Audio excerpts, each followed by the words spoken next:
मतलब ये क्या है, ये तो मानसिक संतुलन खो दिया है। या संतुलन नहीं खोया तो इतना विकृत दृष्टिकोण है, इतने विकृत विचार है। ऐसा कांग्रेस का अध्यक्ष भारत का नागरिक कहलाने का हकदार नहीं है। जांच करवानी चाहिए कमलनाथ की,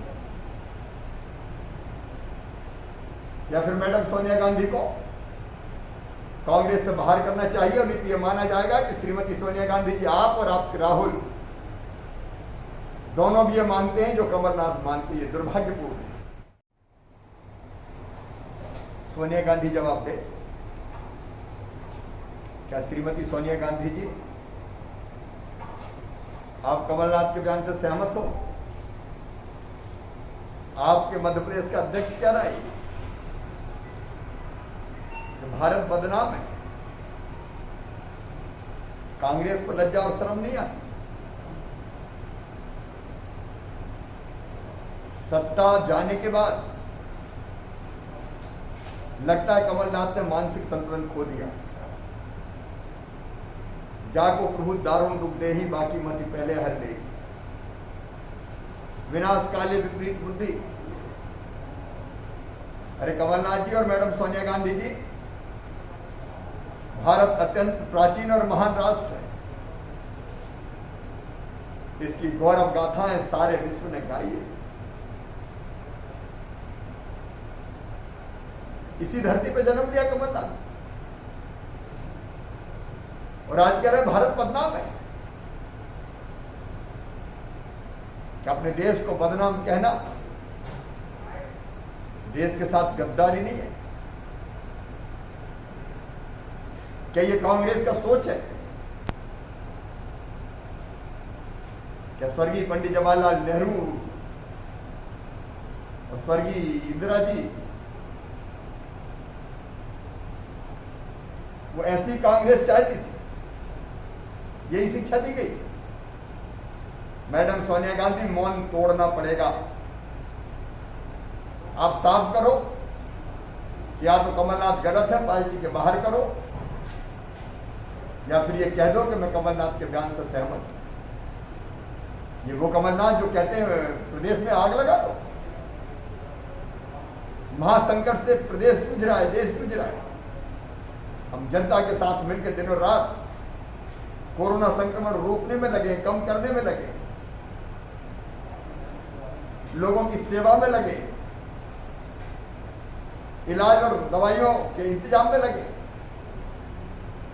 लेकिन कांग्रेस का प्रदेश अध्यक्ष बेशर्मी से कह रहा है। मध्य प्रदेश के अंदर सत्ता से जाने के बाद कमलनाथ जी मानसिक दिवालिया घोषित हो गए हैं, क्योंकि इस प्रकार के देश विरोधी बयान विश्वव्यापी इस महामारी के संकट में भी कोई राजनेता इस प्रकार के बयान वही दे सकता है जो मानसिक दिवालिया हो। इस बयान के माध्यम से कमलनाथ जी ने भारत माता को बदनाम करने का प्रयास किया है। जो अफजल जैसे लोगों ने भारत माता के खिलाफ इस प्रकार की बयानबाजी जो देश के अंदर की है, उससे जुड़ करके देश विरोधी ताकतों को मजबूत करने का काम कमलनाथ के इस बयान के माध्यम से वो कर रहे हैं। देखना यह है कि कमलनाथ जी इटली से संचालित हो रहे हैं, या चाइना से संचालित हो रहे हैं, या देश के अंदर जो देश विरोधी ताकतें, जो पाकिस्तान परस्त ताकतें, उनसे संचालित हो रहे हैं। हमने तो पहले ही कहा है कि कमलनाथ जी चाइना के एजेंट का आरोप उनके ऊपर पहले ही लग चुका है। तो दूसरा मंदिर जो है, कमलनाथ जी जा रहे हैं मंदिर, पहले उज्जैन गए तो बाबा महाकाल, आज मैहर गए तो शारदा, मुरैना जा रहे हैं, 30 तारीख को कल्याण पर जाएंगे।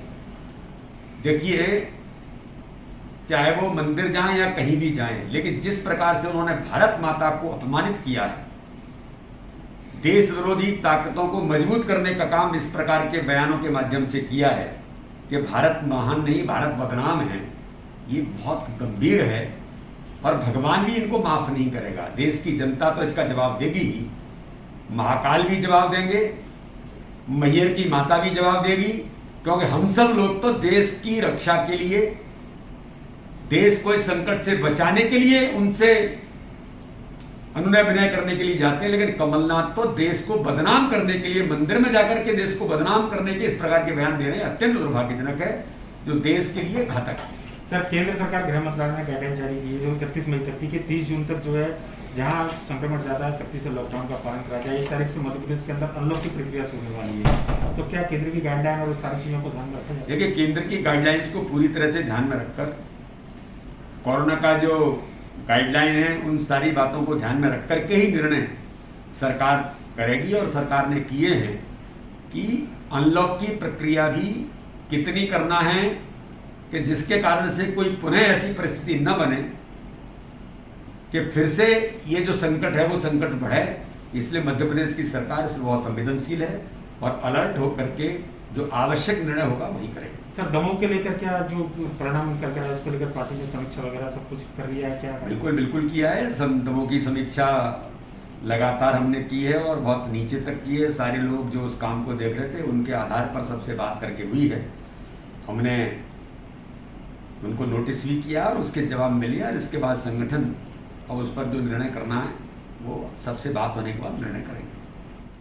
भारत महान नहीं बदनाम देश है। ये बड़ा दुर्भाग्य है कि कांग्रेस या तो पूरी तरह से सटिया गई है। कांग्रेस के नेताओं की वाणी और शब्दों पर उनका कंट्रोल नहीं रहा और ऐसा देखने में आ रहा है विगत 3, 4, 5 सालों से कि लगातार कांग्रेस जो है वो भारत की जन भावनाओं की कांग्रेस नहीं रही, इंदिरा गांधी की कांग्रेस नहीं रही, वो पंडित नेहरू की कांग्रेस नहीं रही, बल्कि वो ऐसा लगता है कि चाइना और पाकिस्तान की कांग्रेस हो।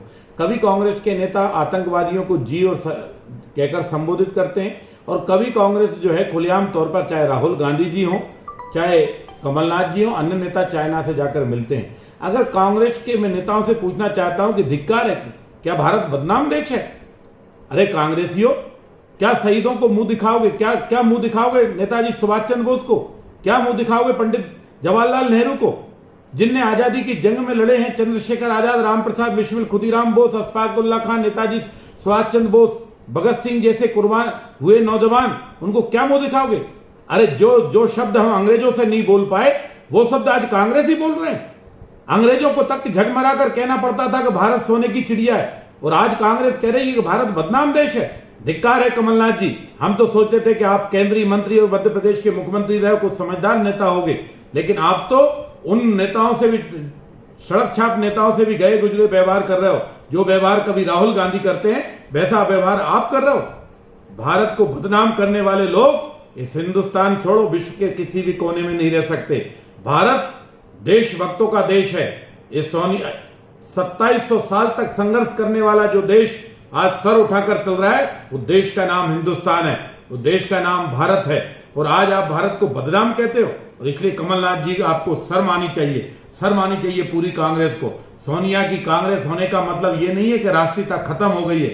सोचो कांग्रेसियों, विचार करो, अपने पूर्वजों के बारे में विचार करो, अपने देश की धरती और अस्तित्व के बारे में विचार करो, गंगा के पवित्र जल के बारे में विचार करो। भारत को बदनाम कहने वाले शब्दों पर तुम्हें थू है, तुम्हें माफी मांगनी चाहिए। धिक्कार है कांग्रेस को, धिक्कार है कांग्रेस को। कांग्रेसियों, शहीदों को चेहरे दिखाने लायक नहीं बचे। भारत को बदनाम मत करो, बदनाम करोगे तो शहीदों की चिताओं पर तुम चेहरे नहीं दिखा सकते।